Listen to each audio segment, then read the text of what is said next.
அஸ்ஸலாமு அலைக்கும் வரஹ்மத்துல்லாஹி வபரகாத்துஹு.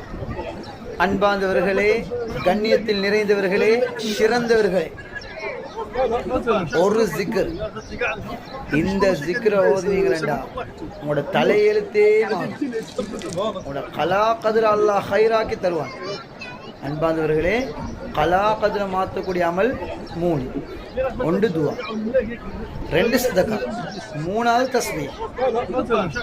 யூனுஸ் அலைஹிஸ்ஸலாம் அவங்க மீனுடைய வயிற்றிலிருந்து ஓதின ஜிக்ர் தான் லா இலாஹ இல்லா அன்த சுப்ஹானக இன்னி குன்து மினல் ஆலிமீன். அல்லாஹ் குர்ஆன்ல சொல்றான், யூனுஸ் அலைஹிஸ்ஸலாம் அவங்க ஜிக்ர் செய்யாம இருந்தால் கியாமத்து நாள் வரும் வரையில அவர் மீனுடைய வயிற்றில் இருந்திருப்பார். அப்படி என்றால் கலா கதிர் அங்க மாற்றப்பட்டு அவங்க ஜிக்ருடைய தஸ்பீஹுடைய பரக்கத்து கொண்டு வெளியே வந்தாங்க. அப்ப அதனால